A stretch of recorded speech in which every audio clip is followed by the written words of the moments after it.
Shalom saudaraku yang terkasih. Kembali kita bertemu di dalam kasih Allah kita, kasih Yesus Kristus. Sebelum saya menyampaikan renungan pada saat ini, saya akan ajak kita semua untuk berdoa terlebih dahulu. Mari kita berdoa di dalam kasih Tuhan, di dalam kehidupan kita. Terima kasih Tuhan, buat kasih-Mu yang sungguh luar biasa di dalam kehidupan kami. Kami sungguh bersyukur atas kebaikan-Mu yang sungguh luar biasa di dalam kehidupan kami. Pimpin kami untuk kami boleh mengerti firman-Mu lebih dalam lagi. Urapi hamba-Mu Tuhan, biarlah setiap perkataan daripada hamba-Mu adalah benar-benar berasal daripada Engkau sendiri, dan biarlah Tuhan Engkau sembunyikan hamba-Mu di balik salib-Mu, sehingga hanya kemuliaan-Mu saja yang nampak. Terima kasih Bapa, hanya di dalam nama Tuhan Yesus kami sudah berdoa dan mengucap syukur. Haleluya, amin. Dan saudara, kembali kita akan belajar tentang kebenaran firman Tuhan. Saya akan bacakan firman Tuhan dari 2 Korintus, saudara. 2 Korintus 10 ayat yang ketiga sampai dengan ayat yang kelima. Saya akan bacakan untuk kita semua. Memang kami masih hidup di dunia, tetapi kami tidak berjuang secara duniawi. Ayat yang keempat, karena senjata kami dalam perjuangan bukanlah senjata duniawi, melainkan senjata yang diperlengkapi dengan kuasa Allah, yang sanggup untuk meruntuhkan benteng-benteng. Ayat yang kelima, kami mematahkan setiap siasat orang dan merubuhkan setiap kubu yang dibangun oleh keangkuhan manusia untuk menentang pengenalan akan Allah. Kami menawan segala pikiran dan menaklukkannya kepada Kristus. Saudara, di dalam kehidupan kita seringkali pikiran kita, perasaan kita berpengaruh sekali di dalam kehidupan kita. Saya mau bersaksi sedikit tentang kehidupan saya ketika saya kemarin pelayanan. Kemarin itu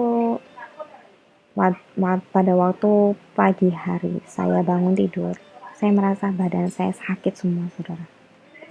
Sakit semua, tenggorokan kering, lalu hidung tersumbat. Dan di dalam pikiran saya seperti ini, aduh Tuhan, saya sanggup ya? Enggak ya pelayanan hari ini?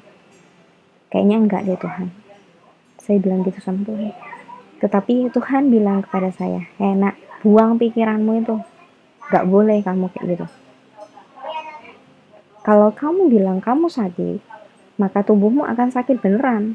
Karena mulutmu tuh mengandung kuasa. Tetapi kalau kamu bilang sehat, kamu bisa bangun, kamu bisa pergi ke sana kemari karena kamu sehat. Tuhan bilang seperti itu pada saya. Tetapi seringkali terjadi ya, ketika Tuhan berbicara, seringkali iblis juga mengganggu. Mengganggunya seperti ini, di dalam pikiran saya seperti ini. Sudahlah, tidak usah pelayanan. Mending aja tidur kamu. Kamu kan sakit. Lebih enak tidur daripada pelayanan. Tapi sekali lagi kita mau pilih omongan yang mana? Kita mau pilih kata-kata Tuhan, apa pilih kata-kata si iblis? Dan pada waktu saat kemarin, saya langsung bilang sama Tuhan, oke Tuhan, saya mau pelayanan, saya mau bangkit, saya mau siap-siap. Sebelum saya pelayanan saya sebenarnya sekitar jam 11 saya jam pelayanan ke Tidar. Jarak dari rumah saya ke Tidar adalah sekitar 45 menit. Kalau cepat, kalau lama 1 jam. Dan sebelum saya pelayanan di Tidar, saya biasa ibadah di sini dulu di Kendal Payak sini. Untuk dia juga mendampingi anak-anak juga di sini, dan saya mulai di sana tuh ya pertama pengen izin sih. Saya nggak pelayanan ke sana, ke Tidar. Tetapi Tuhan bilang sama saya harus berangkat, tetap berangkat, nggak boleh enggak. Jadi saya tetap ya udahlah, nggak jadi izin istilahnya. Saya tetap berangkat ke sana karena itu juga tugas saya sebagai hamba Tuhan. Masa sih cuman gara-gara sakit begitu aja akhirnya nggak pelayanan. Kalau saya sakit nggak pelayanan, Tuhan sedih, malah iblis yang bersorak-sorai di dalam kehidupan saya. Banyak hal yang terjadi di dalam kehidupan saya, saudara. Ketika saya mau pelayanan bermain musik seperti piano ya, terkadang baru awal saya ada di sini, saya seringkali diganggu dengan ketika saya bermain musik, tangan saya selalu sakit. Entah tangan kanan atau tangan kiri, itu sakit. Saya bergumul setengah mati untuk melawan itu sakit. Sakitnya luar biasa sekali di tangan saya ini. Seperti, aduh, nggak tahu ya gimana ya, linu sekali gitu ya. Ketika saya menggerakkan tangan saya untuk bermain musik, aduh Tuhan, kenapa kok tangan saya sakit seperti ini? Lalu saya berkonsultasi dengan hamba Tuhan yang ada di sini. Memang setiap pelayan Tuhan di sini selalu diganggu yang seperti itu. Karena saya juga menyadari bahwa di belakang rumah saya saja, di belakang gang ini, di belakang gang daripada rumah saya ini, berdekatan dengan rumah daripada Mbah Dukun. Mbah Dukun di sini sekira-kira ada 2 di belakang gang ini. Dan kami semua bergumul di dalam hal ini, di dalam okultisme ini. Dan saya juga mengalami ketika saya sedang berdoa. Ketika saya sedang berdoa di tempat ini, ketika sedang berdoa dan memuliakan Tuhan, ketika sudah selesai berdoa, saya letakkan gitar saya di depan itu, ada kalajengking. Dan saya kaget sekali, seisi rumah juga kaget. Kalajengking dari mana? Rumah tertutup. Ketika kami berdoa, rumah tertutup. Tidak ada yang terbuka. Ketika kami membuka mata kami kaget. Wow, kok ada kalajengking. Tetapi ketika kalajengking itu ada, kami tetap bersikap tenang. Lalu kami pukul kalajengking itu di dalam nama Tuhan Yesus. Tentunya di dalam nama Tuhan Yesus, di dalam nama Tuhan Yesus. Kami terus berdoa pada waktu itu. Dan anehnya, kalajengking biasanya ketika dia diserang, capitnya pasti bergerak-gerak. Tetapi capit daripada kalajengking ini tidak bergerak sama sekali. Dia tidak berdaya. Sekalipun kalajengking ini besar sekali, tetapi capitnya tidak bergerak, tetap diam.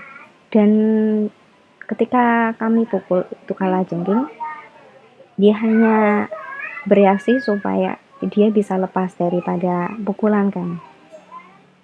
Dan dia tidak memberontak sama sekali, dia tidak ingin menyerang sama sekali. Dan kami terus berdoa, Tuhan ada apa ini?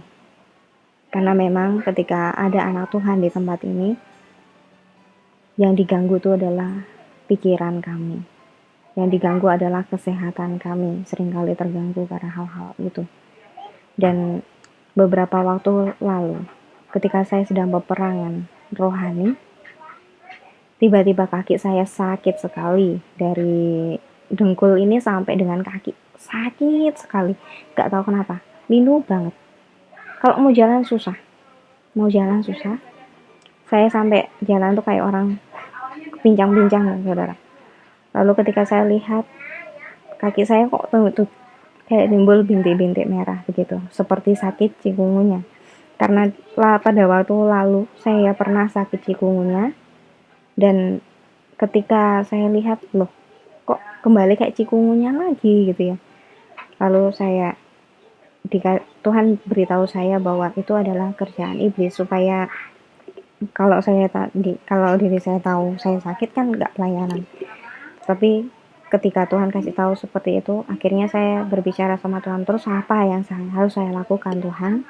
Lalu Tuhan bilang, lawan itu semua, tetaplah kamu pelayanan, dan ketika kamu pelayanan, kakimu sakit, jangan kamu berjalan pincang, tetapi berjalan tetap tegak, jangan sampai pincang. Kalau kamu pincang, nanti iblis tertawa. Oh ya Tuhan, oke. Dan ketika kamu tetap jalan pincang, nanti sakitnya tidak sembuh-sembuh. Nah, kamu harus tetap berdiri tegak. Jangan sampai pincang, dan jangan sampai kelihatan kamu pincang, jangan sampai kelihatan kamu sakit. Tuhan gitu. Akhirnya ketika itu ya saya berjalan dengan tegak. Saya nggak manjakan penyakit saya. Saya tetap berdiri tegak. Dan sekalipun sakit, saya tetap berjalan. Dan puji Tuhan, sakit itu saya alami sekitar 3 hari. 3 hari saya alami sakit itu, pada hari yang keempat sakit itu sudah hilang dari tubuh saya. Dan saya sungguh bersyukur kepada Tuhan, dan pada waktu itu saya bilang sama Tuhan, Tuhan terima kasih karena sakit di kaki ini sudah hilang. Lalu Tuhan berkata, ya, karena kamu tidak manjain penyakit itu, kamu lawan penyakit itu dan kamu tetap pergi pelayanan, akhirnya penyakitnya juga nyerah sama kamu, nak, kata Tuhan. Oh iya, ternyata benar kan apa yang Tuhan bilang kepada saya, bahwa pikiran kita itu sangat mempengaruhi kita. Dan ketika saya memainkan musik sekalipun tangan saya sakitnya seperti apa, saya tetap bermain musik. Karena saya tahu saya melayani Allah yang hidup dan Dia tidak akan pernah membiarkan saya kesakitan atau apapun juga. Memang sakit, serasa sakit ketika saya bermain, lalu setelah bermain, setelah ada di rumah pun masih terasa sakit. Diolesi minyak terus-terus menerus, diolesi minyak terus-menerus, dan akhirnya besok pun sudah membaik. Dan saya bersyukur itu semua karena pertolongan Tuhan di dalam kehidupan saya. Dan saya juga banyak mendengar dari orang-orang lain bahwa ketika pelayanan di tempat ini adalah pelayanan yang sangat susah. Karena ketika saya mendengar dari hamba-hamba Tuhan yang ada, mereka yang pernah melayani di tempat ini, mereka bilang, aduh, tempat ini sangat susah, sulit. Kalau nggak sungguh-sungguh, hamba Tuhan yang tadinya hamba Tuhan, jadi kerja di bengkel, saudara. Jadi kerja di bengkel, dan mereka juga nggak jadi hamba Tuhan yang benar akhirnya. Dan kebanyakan ketika mereka pelayanan di sini, mereka lari dari panggilan mereka. Dan saya bersyukur, saya boleh berdiri saat ini, itu semua karena Tuhan. Itu semua karena kemurahan Tuhan di dalam kehidupan saya. Saya juga nggak tahu, ketika saya ada di Surabaya dulu, saya cuma bertanya sama Tuhan, Tuhan tempat saya di mana? Tuhan tunjukkan saya di sini, dan ketemulah tempat ini. Dan saya tahu ketika Tuhan mempercayakan saya untuk pelayanan di tempat ini, saya percaya juga bahwa Tuhan memberikan kemampuan kepada saya untuk segala hal di dalam kehidupan saya yang berkaitan dengan pelayanan yang ada di sini. Dan saat-saat ini saya juga bergumul dengan segala hal yang ada di dalam kehidupan saya, di dalam kehidupan pelayanan tentunya, tidak terlepas dari peperangan-peperangan rohani. Dan firman Tuhan sudah berkata dengan jelas pada saat ini, bahwa kita berperang dengan senjata Allah, bukan senjata duniawi. Saya akan bacakan kembali di dalam ayat yang keempat. Karena senjata kami dalam perjuangan bukanlah senjata duniawi, melainkan senjata yang diperlengkapi dengan kuasa Allah yang sanggup untuk meruntuhkan benteng-benteng. Senjata kita bukanlah senjata duniawi, tetapi senjata daripada Tuhan sendiri di dalam kehidupan kita. Apa sih senjata itu? Sebenarnya senjata kita adalah firman Allah. Firman Allah ini adalah senjata kita, dan berikutnya adalah senjata rohani kita adalah doa. Doa dan firman Allah itu yang merupakan senjata kita di dalam kita hidup di dunia ini. Dan bagaimana dengan ketopong keselamatan, perisai, dan lain sebagainya? Itu hanyalah pelengkap. Tetapi yang utama adalah doa dan firman Tuhan di dalam kehidupan kita. Kalau kita tidak berdoa, maka yang terjadi, kita tidak bisa melakukan apa-apa. Karena doa itu merupakan senjata kita. Kenapa kok doa merupakan senjata kita? Karena di dalam doa kita berhubungan dengan Allah secara langsung. Di dalam doa kita bisa berbicara kepada Tuhan. Apa yang menjadi keluhan kita, apa yang menjadi keluh kesah kita serahkan kepada Tuhan. dan Tuhan yang akan menyelesaikannya bagi kita. Dan sekali lagi, siapa yang bekerja, saudara? Bukan kita, tetapi Tuhan kita yang bekerja di dalam kehidupan kita. Dan juga kita pasti di dalam kehidupan kita, hidup kita ini tidak terlepas dari masalah. Pasti ada banyak tantangan, pasti banyak adanya rintangan di dalam kehidupan kita. Tetapi kalau kita tidak berdoa, gimana jadinya? Masalah itu akan semakin berat kita rasa. Tetapi ketika kita serahkan itu ke dalam tangan Tuhan, apa jadinya? Terlepas semua beban kita. Karena Tuhan yang bekerja buat hidup kita. Sekali lagi, kalau kita menyerahkan semuanya ke dalam tangan Tuhan, Dia yang akan bekerja di dalam kehidupan kita. Dan ketika Tuhan bekerja, kita sanggup melakukan apapun. Karena kita diberi kuasa oleh-Nya. Kita diberi kuasa oleh Tuhan karena kita adalah anak-anaknya. Kalau kita bukan anaknya, kita nggak akan diberi kuasa sama Tuhan. Tetapi karena kita adalah anak-anak Allah, maka Dia memberikan kuasa itu kepada kita. Memberikan kuasa untuk anak-anak Tuhan yang sungguh-sungguh dan percaya kepada Tuhan. Dan seringkali banyak orang yang konseling kepada saya. Mereka bilang, aduh, hidupku susah. Aduh, kok hidupku nggak kayak dulu lagi ya. Dulu lebih enak daripada sekarang. Kalau saya berbicara kepada mereka, saya bilang begini kepada mereka. Itu Anda sendiri yang berpikir seperti itu.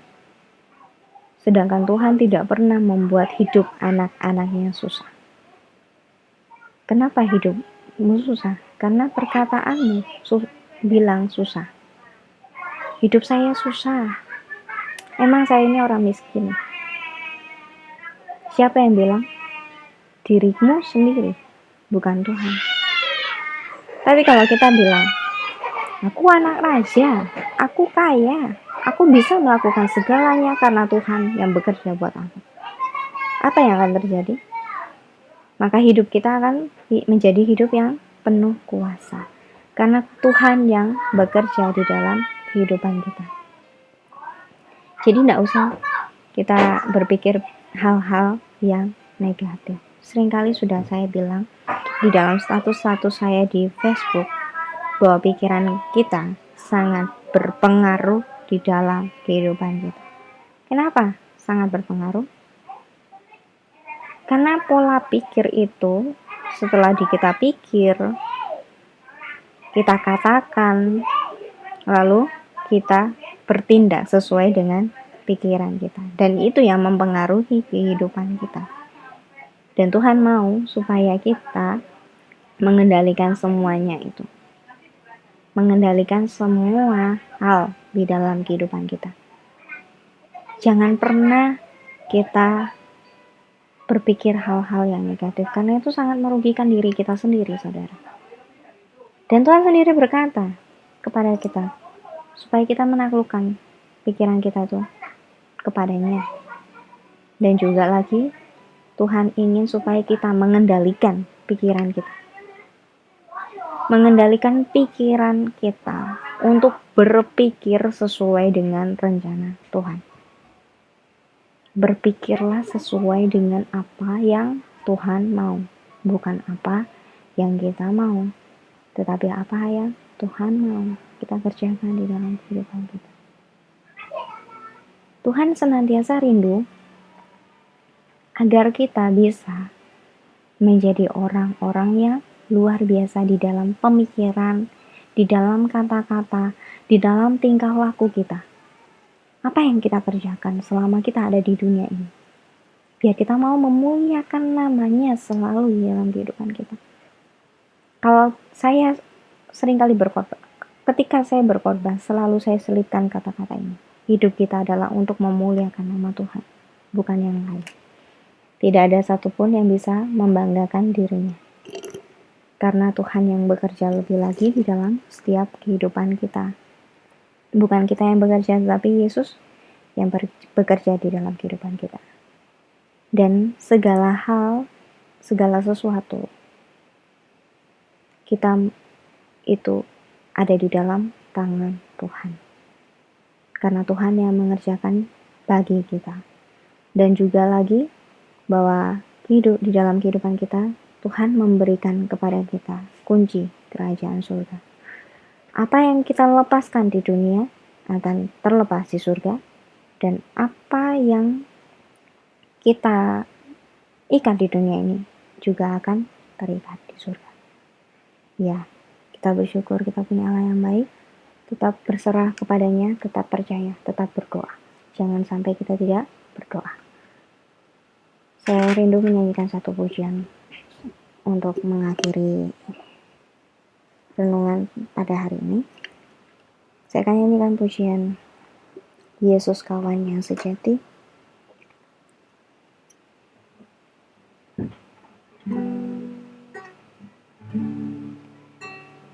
Yesus kawan yang sejati, bagi kita yang lemah, tiap hal boleh dibawa dalam doa padanya. Oh, betapa kita susah dan percuma berlelah bila kurang pasrah diri dalam doa padanya. Yesus kawan yang sejati, bagi kita yang lemah, tiap hal boleh dibawa dalam doa padanya. Oh, betapa kita susah dan percuma berlelah bila kurang pasrah diri dalam doa padanya. Amin. Tuhan berkata bahwa bila kita kurang pasrah diri, bahwa ketika kita kurang berdoa, maka apa yang akan terjadi? Yang akan terjadi adalah hidup kita akan susah dan tidak penuh dengan pengharapan. Mari kita terus berharap kepada Allah kita, Allah yang luar biasa di dalam kehidupan kita masing-masing. Percaya terus kepadanya, jangan pernah ragukan Dia di dalam kehidupan Anda, karena Dia Allah yang sungguh mengasihi Anda, tidak akan pernah meninggalkan Anda sedetik pun di dalam kehidupan Anda. Mari kita berdoa. Terima kasih Tuhan buat kasih-Mu di dalam kehidupan kami. Tuhan, kami mau hidup sesuai dengan apa yang Tuhan mau. Jamah setiap kami, agar kami boleh menjadi orang-orang yang selalu berpikiran tentang apa yang Tuhan mau kami kerjakan di dalam kehidupan kami. Ajar kami lebih percaya kepada Tuhan dan tidak mengandalkan pikiran kami sendiri. Terima kasih Tuhan Yesus, hamba-Mu sudah menyampaikan firman pada hari ini. Selanjutnya biarlah Engkau sendiri yang bekerja ya Bapa, dan hamba-Mu mau serahkan semuanya ke dalam tangan Tuhan. Biar Engkau sendiri yang mencurahkan berkat-berkat-Mu kepada setiap kami masing-masing dalam kehidupan kami. Terima kasih Tuhan Yesus, hanya di dalam nama Tuhan Yesus kami sudah berdoa dan mengucap syukur. Haleluya. Amin. Amin saudara. Maklum cuaca, bukan cuaca, tetapi tiba-tiba jadi gelap, nggak tahu kenapa. Jadi rekamannya juga kurang jelas. Jadi saya mohon maaf atas keterbatasan ini. Biarlah Tuhan sendiri yang akan menyempurnakannya. Terima kasih. Tuhan Yesus memberkati kita semua. Amin.